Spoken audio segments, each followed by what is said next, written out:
I might be the first person in the history of troubled marriages to actually send his wife's lover a thank you card. Honestly, I really did. I'm almost never sick, but there was a particularly nasty strain of flu going around the office where I worked. One Thursday morning, I started showing symptoms rather vocally. Rather than infect the entire office, my boss sent me home. It was around noon, and I figured my wife, Beth, could nurse me back to health. I imagined her bringing me chicken soup, taking my temperature, and fussing over me before putting me to bed. When I pulled onto the street where we lived and approached my house, I noticed a green pickup truck parked in the driveway. I didn't think much of it at the time. I was too focused on how awful I felt. The vehicle wasn't familiar, and since it occupied the spot where my beat-up SUV usually sat, I parked by the curb. I entered through the garage, which opened into the kitchen. There was no sign of Beth in the kitchen or the front den. At that point, a queasy feeling, unrelated to the flu, began to build in my gut. As I walked toward the back of the house where our bedroom was, I began to hear unmistakable sounds of intimacy. My heart sank. Tiptoeing closer, I noticed the bedroom door was slightly ajar. I peeked in. There she was, Beth, on her hands and knees, with some slim guy I'd never seen before kneeling behind her. They were so caught up in what they were doing that they didn't notice the door crack open. Beth's cries of passion and the man's grunts filled the room. I'll spare you further details, but suffice it to say, the sight was devastating. My reaction was strange. Part of me wanted to storm in and confront them, but another part of me was numb. Let me be clear, I was not aroused. When you love someone deeply, seeing them betray you like this is anything but a turn-on. In that moment, I realized my marriage was over. I took out my phone, pushed the door open, and snapped a few clear photos of the startled lovers. Their shocked faces were priceless. Having captured visual evidence of Beth's infidelity, I turned and left the house. On my way out of the garage, I grabbed a screwdriver and poked holes in two of the pickup truck's tires. Childish? Perhaps. Satisfying? Absolutely. I then drove off, noting the truck's license plate as I went. As I drove aimlessly, I reflected on what I'd just witnessed. How long had Beth been cheating on me? Was this guy her first affair, or just another in a series? It didn't matter. I didn't care. My name is Peter Thornhill. At the time of this story, I was 48 years old and had been married to Beth for 24 years. We had 2 kids, Jason, 21, and Laura, 17. Beth and I had once been passionately in love. We met shortly after I graduated from college and started working for a manufacturing company in a mid-sized Midwestern city. I grew up in western Nebraska and had dreamed of living near the mountains where I'd camped as a child. Beth, however, was a city girl through and through. Her dreams seemed to be settling down, getting married, and raising a family. Over the years, our marriage declined. It wasn't a sudden collapse, but a slow erosion. I can't pinpoint exactly when it started, but the signs were there if I'd paid attention. My dream of writing the great American novel gave way to a mundane job as a programmer. Beth's once fiery passion became indifference. Our intimacy dwindled, reduced to predictable, infrequent encounters. She often claimed headaches or fatigue, going to bed early to avoid me. Criticism replaced affection, and our once shared dreams diverged. Our kids didn't help matters. Jason was lazy, disrespectful, and on the verge of losing his 6th minimum wage job. He barely graduated high school and shared a dumpy house with friends, likely indulging in pot and alcohol. Laura, on the other hand, was a distracted, rebellious teenager dating a questionable college guy covered in tattoos. Beth undermined any discipline I tried to impose, indulging their every whim. Beth worked nights as a nurse, further straining our relationship. We rarely spent time together, and our lives became parallel but separate. Her behavior shifted about 18 months before the incident. Menopause seemed to hit her hard, and she became distant, temperamental, and secretive. Looking back, the clues were obvious, but I missed them. And so there I was, driving away from my home, from my life, realizing that everything had changed. It was the first day of the rest of my life. A few times she'd come home on weekends when she'd worked and immediately start a load of laundry, like she had something she wanted to wash before I could see it. Everything pointed to Beth's adultery, but like I said, it really didn't matter. So let's review. I was stuck in a dead-end job in a nowhere town. I was living in a run-down house that was overpriced. My sex life was in the toilet. My witchy wife was cheating on me, and my children were budding delinquents. What would you do? Probably what I did. Actually, the very first thing I did was go to the walk-in clinic to see about my flu. I got a steroid shot and a prescription for an antibiotic. Feeling a little better, I went to Walmart to have my prescription filled and to buy some things I needed: toiletries, a hot plate, a small pot, some soup, and sodas. Then I drove all the way across town and got a motel room. I had stopped at the bank on my way to Walmart and withdrawn some cash to pay for a place to stay for a couple of days. Once I got settled in, I sat down and wrote out a game plan for the next few days. While I heated a can of soup, I ate as much as I could, put the rest in the mini refrigerator, crawled into bed, and crashed. It was dark when I awoke, and I was a little disoriented until I remembered where I was and why I was there. I was still weak from the flu, and really, I was too dazed by my illness and the shock of seeing Beth like that to fully absorb what had happened. I heated up what was left of the soup, drank a Sprite, and watched a football game on TV before going back to bed. I did check my cell phone and saw a dozen calls from Beth. I smiled grimly at that. Let her sweat, I thought. I woke up the next morning feeling quite a bit better. The first thing I did was call the office to tell them I wasn't going to be into work. My boss's secretary answered the phone, and after I explained why I was calling, she told me that Beth had called all afternoon looking for me. She did she? I said, if she calls today, and I imagine she will, just tell her I've called in sick and won't be in today. That'll at least get her off your back. Pete, where are you? She asked. Let me put it this way and see if you can figure it out, I said. I'm not at my house. Okay then, she said, and I hung up. I had made it very plain that I no longer had a home. I had thought a lot about my course of action, and the more I thought about it, the better I liked it. I really couldn't be mad at Beth. It was pretty obvious that she didn't want to be married to me any longer. For some reason, she wanted something I couldn't give her, whatever that was, and I wasn't going to hold her back from whatever it was that she wanted. She wanted to screw other men. Fine. I'd give her the freedom to do so and free myself in the process. But I still had some work to do. There were going to be consequences for both Beth and her lover. Nothing terribly drastic, but consequences nonetheless. The first thing I did was call the motor vehicle department to inquire about buying a pickup truck. I'd lost the owner's phone number, but I had the license plate number as well as the make, model, and color of the truck. The friendly woman on the other end of the line cheerfully gave me the man's name and address. My next move was to call a friend of mine who was a lawyer and get the name of the best divorce attorney in town. I called that worthy, a lady as it happened, and scheduled an appointment for 1 o'clock that afternoon. I showered, then went down to the lobby for a very light breakfast before heading to the bank. I had 2 certificates of deposit that I had bought a number of years earlier. I cashed those in, withdrew half of the money from our joint savings account, and half of what little there was in the checking account. I put most of the money into a new checking account that I opened in my name only, along with a bank debit card. I walked out with a little over $4,000 in traveler's checks. I spent the next few minutes calling credit card companies to cancel all but one of my cards and have the accounts put in my name only. I also paid off the balances on each of those cards. The one I generously left for Beth, I didn't bother paying off. Let her worry about that one. Next, I went to a branch of the public library where I bought some computer time.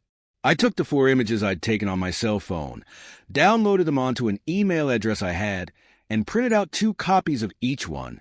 I have to admit, they were very clear and explicit. Then I looked up information on the fellow who'd been with my wife the previous afternoon, one Clark Slater. I found out he was married, so I jotted down his wife's name.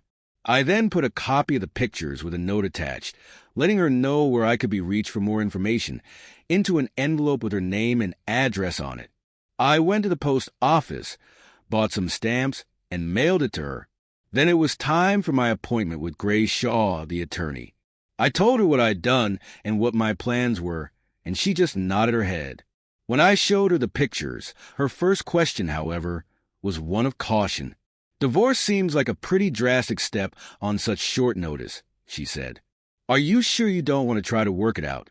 "What's there to work out?" I said, "My wife has a lover, and I don't want to stand in the way of true love. I have some places I want to go, and some things I want to do with my life. And staying here with a cheating wife isn't part of those plans." In the end, I agreed to a legal separation for 90 days. The divorce papers were drawn up, and if after 3 months I was still determined to end my marriage, then the papers would be filed and Beth would be served. "Now, if you decide to go ahead with the divorce, what kind of settlement are you looking for?" Grace asked. "What kind of settlement do you want?" I responded, "I've already taken half of the liquid cash in our bank. She has a 403B from her work, and she can keep that, but she won't get any of my 401k. She can keep the house since the mortgage is in her name, and I don't want it. But if she sells it, I want half of the proceeds." "Okay, Mr. Thornhill. I guess that about covers it," Grace said. "I'll look forward to hearing from you in about 3 months. My last stop was the office, but not to work. I walked into the Human Resources Department and asked about what would be involved in taking early retirement. I had 26 years with the company, so I had a good amount of retirement built up. They told me I could start drawing on my pension when I turned 60, which was still 12 years away. I didn't like that answer. When I asked about cashing out my 401k, the lady strongly discouraged it because of the heavy tax penalties. However, if I wanted, I could take an immediate cash out of approximately $65,000. I thanked the lady and headed back to my motel. I was tired, so after fixing another pot of chicken soup, I went to bed and slept for nearly 7 hours. It was after midnight when I woke up, and I knew I was facing the hardest part of the day, going back to the house and collecting my things. Beth was supposed to be at work, but I wasn't sure if she had actually gone in. As it turned out, she hadn't. Beth was asleep when I quietly slipped in, and the house was silent. Apparently, Laura was so worried about my whereabouts that she had gone out, like she always did on Friday nights. I wondered if the kids would even miss me when I was gone. Probably not. The first thing I did was gather what I needed from the garage: tools, camping gear, and other useful items. Then I went into the little office area, grabbed my laptop, plugged it in, and downloaded some files from my home PC. I carried it to my vehicle with a couple of boxes that I loaded with CDs, a portable player, books, and a few mementos that meant something to me, including a few pictures, none of Beth. Once I had everything packed, I pulled out some suitcases and walked softly into my former bedroom. I was about halfway done packing when I heard a small gasp behind me, followed by Beth's voice. "Peter, where have you been?" she said. "I've been worried sick about you."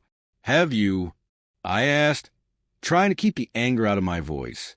"What are you doing, Beth?" "Packing," I answered sarcastically. "Packing?" she said, her voice trembling. "Give that girl a gold star for brilliance." "Peter, I'm so sorry," she began, but I stopped her. "Beth, I don't want to hear your excuses or your apologies. It doesn't matter why or how, or even who, although I do know that much. If you want to love someone else, fine. I'm letting you, but I don't love him. I don't want him. I don't want him. I love you," she began. "Could have fooled me," I said with a bitter tone. "It sure sounded like you wanted him pretty badly yesterday afternoon. Let me see if I can recall the exact words." "Oh, God. Screw me. Isn't that about it?" Beth buried her face in her hands, sobbing uncontrollably. I looked at her evenly, but whatever brief flash of anger I had was gone, replaced by, I'm not sure. Pity? No, not that. Disdain? Maybe a little. But mainly, I realized the biggest feeling I had was emptiness. In that moment, I realized I didn't care about her anymore. I finished packing and let her sob into her pillow. It wasn't until I started heading for the door with the suitcases that she jumped off the bed and tried to stop me. Wait, don't leave me, Pete. Please. Can't we work this out? I'm sorry. It wasn't anything. It was just sex. I stared at her silently as I carefully pulled myself from her clinging arms and walked toward the front door. Beth followed me, sobbing hysterically. I pointed to the notice of legal separation sitting on the kitchen table among the dirty remnants of that night's pizza dinner. I'll be back in 3 months mid-December, I said. If I still feel the same way then, I'll follow through with the divorce.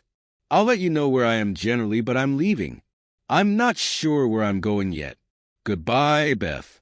I'll see you around. Pete, no, she cried. I didn't look back as I climbed into my vehicle and headed back to my motel room. The next day was Saturday, so I slept in. When I got up, I packed everything I had in the motel room and checked out. At $85 a night, the motel was a little steep, so I found a place near my office that catered to visiting business people. They had long-term rates that were considerably cheaper, about $45 a night. I rented a clean room for 2 weeks that had a kitchenette, internet, cable access, and a large TV with pay-per-view movies. I did sample the offerings on TV, but mostly I kicked back and indulged in football all weekend, doing absolutely nothing else. Then I went to work the following Monday morning. The first thing I did was walk into my boss's office and hand in my letter of resignation, effective in 2 weeks. Needless to say, everyone at the office was stunned. I'd been there for so long that I had become part of the landscape. My boss, especially, was in a panic. He spent the whole 2 weeks trying to talk me out of retiring, but I was firm. On Tuesday of the first week, I got a call from my daughter. It was an enlightening conversation. Daddy, why are you leaving us? Laura asked. You'll have to ask your mother that, I replied. She said to ask you, Laura responded. Okay, I said. Thursday afternoon, I caught her in bed with some other man. I was sick with the flu and took off work early, and there she was. I got the pictures to prove it. Wow, Laura said. I didn't think she had it in her. Well, that explains why she's been so weepy. Daddy, she's a basket case. She just sits around crying and cursing herself. You know, she called in sick all 3 days this weekend. Look, tell your mother to get a grip on herself, I said through clenched teeth. If she thinks she can guilt-trip me into coming back to her, she's mistaken. I've already put in for my retirement, and a week from Saturday I'm out of here. After that, what she does, what you do, and what your jerk brother does are none of my concern. Well, I love you too, Dad, Laura said. Hey! You never gave a flying fig about me before, so why should you start now? I said, You're just afraid the gravy train's fixing to roll out of the station. That's not true, Laura said pensively. I need you. You're the only one in this house with any sense. And I don't know what's going to happen without you. Oh, I'm sure you'll manage, I said. Look, Laura, I'm sorry for what I said. That was mean of me. I'll be in touch, and I'll be home for Christmas. Okay, I love you, she sniffled. I know, I said. I love you too. Jason never did call. I had a pretty busy 2 weeks. Beth tried to call several times, but after I hung up on her a few times, she got the message that I didn't want to talk to her. Her friends from work tried to get me to see her, but I refused, and I told them in harsh terms. It turns out Clark Slater was a nurse at the unit where Beth worked, and they'd been seeing each other for about 6 months. Most people I talked to said they thought he was the only one she'd stepped out on me with, but they didn't know for sure. I very pointedly told all of them how much I appreciated them telling me what my wife had been doing behind my back. They didn't have much to say after that. I got a call in the middle of the first week from Clark Slater's wife. Apparently, Beth wasn't the first nurse he'd been with, but she was going to be the last, at least while he was still her husband. I had finally given her the solid proof she needed to show him the door. It's funny, but I never heard from Clark about Beth or his ruined tires. I had a lot to do before I left my job. I needed to train someone to handle my position until they hired a full-time replacement. I had to get my 12-year-old car serviced, find a broker to set up my 401k in a private account, and speak with HR about my severance pay and cashing in my remaining sick time. Most of my downtime was spent watching TV, messing around on my laptop, or shopping for things I would need when I left town. I also visited a few friends, all of whom couldn't believe Beth would cheat on me.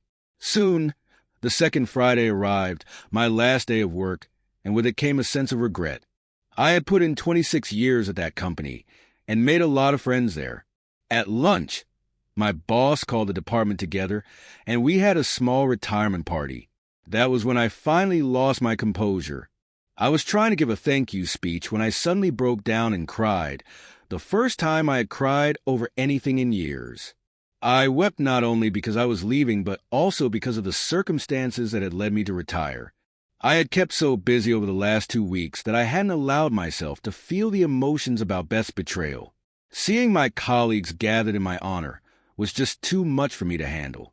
But I got over it quickly, especially when Marcy Glover came over to me and invited me to an after-work gathering with a few others at Chili's. Of course, I said yes, even though I made it clear that I don't drink. Marcy was a fellow computer geek, but she was a damn good-looking one.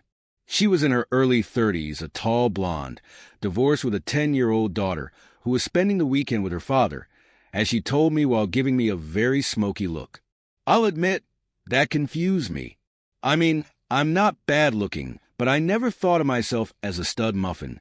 I'm a little shorter than average, about 5 feet 9 inches, wear glasses, have a bit of a belly, and while I'm no weakling, I'm not a fitness freak either.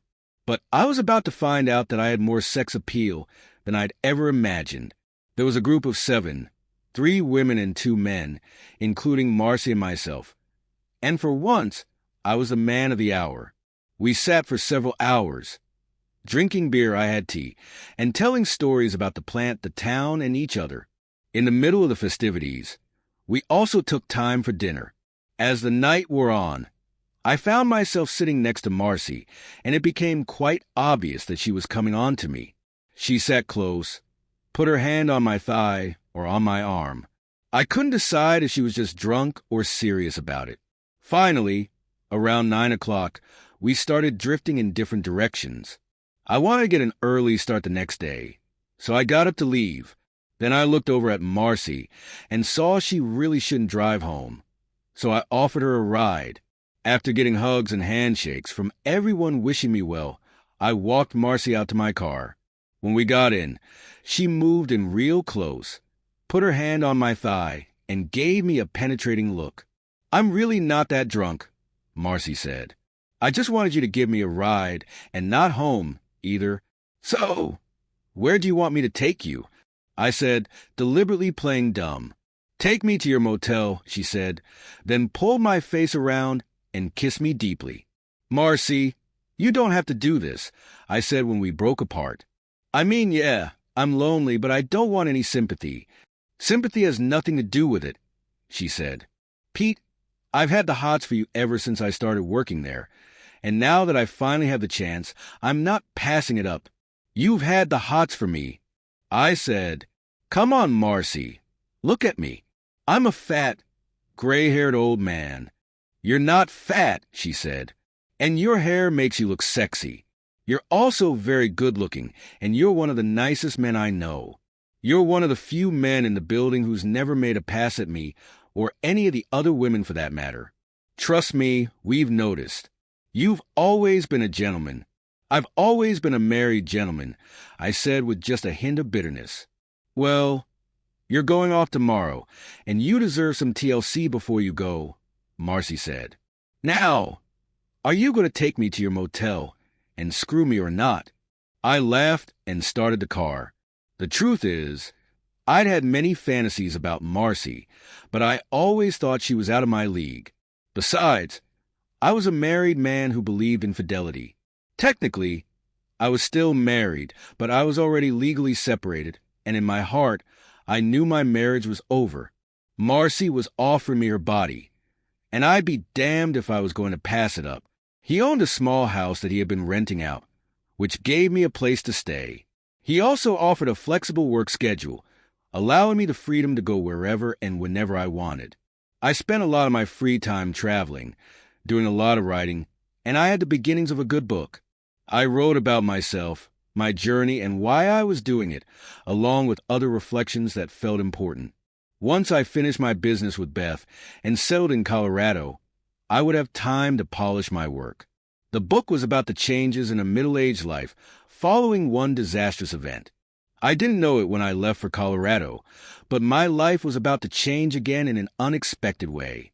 I had been in Durango for a few days when Chris, my friend Kyle's wife, announced that she had invited a friend over for Thanksgiving dinner. This woman lived alone, and Chris said she didn't socialize much. However, Chris hated the thought of someone being alone on Thanksgiving, so she extended the invitation and the woman accepted. Funny how life can pivot on small decisions like that. Maybe I would have met Morin once I moved to Durango, but who knows what might have happened in the meantime. Perhaps she would have moved on, or someone else would have swept her off her feet. I don't know. What I do know is that when Morin walked through the door at Kyle and Chris's house, my stomach flipped, and by the end of the day, I was determined to make her mine. Morin was in her mid-30s, almost 6 feet tall, slender but not too thin.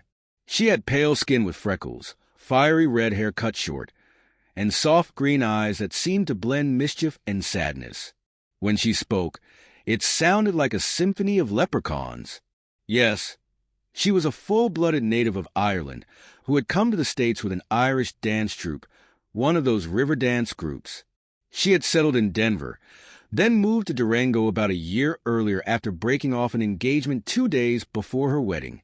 She had caught her fiancé at his bachelor party with a stripper. It wasn't intentional. She and a few friends were on their way to breakfast after their own party when they passed a strip club and saw her fiancé coming out, one of the girls wrapped around him.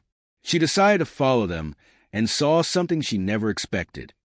It was a traumatic experience, just one of many blows in her life. Her father had been an alcoholic who abused her mother, and when Morin was 15, they fled. After her father started hurting her too, he stalked them relentlessly, and eventually, the police got involved, charging him with spousal abuse. She had also been assaulted while on holiday in London when she was 22 and had her heart broken multiple times after that, including by her fiancé's betrayal. I think the reason Morin and I connected so well was because we both understood betrayal. During the weeks of my travels, I had spent a lot of time thinking about Beth, about what she did, and I couldn't get past the inconsistency of her claims of love for me while I knew she had been with another man. She had cheated on me in our marriage, and I never understood why. I had told myself that I didn't care, but deep down I did. I needed to know what had happened to the love we once shared and why Beth felt entitled to cheat. Knowing how I felt about fidelity, I kept in touch with what was going on at home, mostly through emails from Laura, who seemed to want to repair her relationship with me. She was worried about Jason, who had lost his job and was begging Beth to let him move back in. I spoke with Beth a couple of times, but whenever she got emotional or apologized, I cut her off. I promised her that when I returned, I'd listen to her, but it wasn't going to change anything. By then, I had already made up my mind. I wanted to live in Durango. I spent 3 weeks getting settled in my new home and helping Kyle and Chris with their business. I also spent a lot of time with Morin. On Thanksgiving night, we had a deep conversation about everything, much to Chris's surprise and delight. When I walked her to her car, we kissed. It wasn't passionate, but there was a lot of promise. Over the next 3 weeks, we dated frequently, growing closer and more intimate. I was cautious because of Morin's past, as she had been hurt badly by men. But the more I got to know her, the more I realized that despite her history, she was a woman with a fiery nature. She was an incredible kisser, and the more time I spent with her, the more I wanted her. The weekend before I was to return and finish my business with Beth, Kyle and Chris took me on a ski trip to give me the full Colorado experience. They arranged for us to stay in a nice condo outside of Durango. A few days before we left, I was having dinner with Maureen when the subject of the trip came up. She asked what she should bring. I stared at her for a moment, and she smiled knowingly. "I was hoping you'd invite me," she said, "but I didn't know if it was my place." "The condo only has 2 bedrooms," I said, half teasing. "How's that a problem?" she asked, smiling even more. I took her hands, looked deep into her eyes, and replied, "Are you sure?" "Very sure," she said. "I knew the moment I met you that you were the one I had been looking for all my life." We drove up to the ski resort early Thursday morning. The snow had been heavy in the high country, so we knew the skiing would be good, and it was. Maureen and I took a beginner's ski lesson, and once we got the basics down, we had a blast. We stuck to the intermediate slopes and found that we were pretty good at it. We spent the whole day skiing, then had dinner with Kyle and Chris at a nice, modestly priced restaurant. Back at the condo, I showered and sat down with a book while Maureen took a long bath. I almost joined her but decided to wait. I wanted her to make the first move. I'm glad I did. She came into the bedroom wearing a robe that smelled like peach blossoms. She slowly undid the sash, letting the robe fall open. "Do you see anything you like?" she asked, her soft Irish accent sounding so seductive. I nodded, appreciating her beauty. We came together slowly, kissing deeply. It was a night I'll never forget. We spent the next few days exploring the slopes, shopping in town, and making love every night. By the time we returned to Durango, we both knew it was love.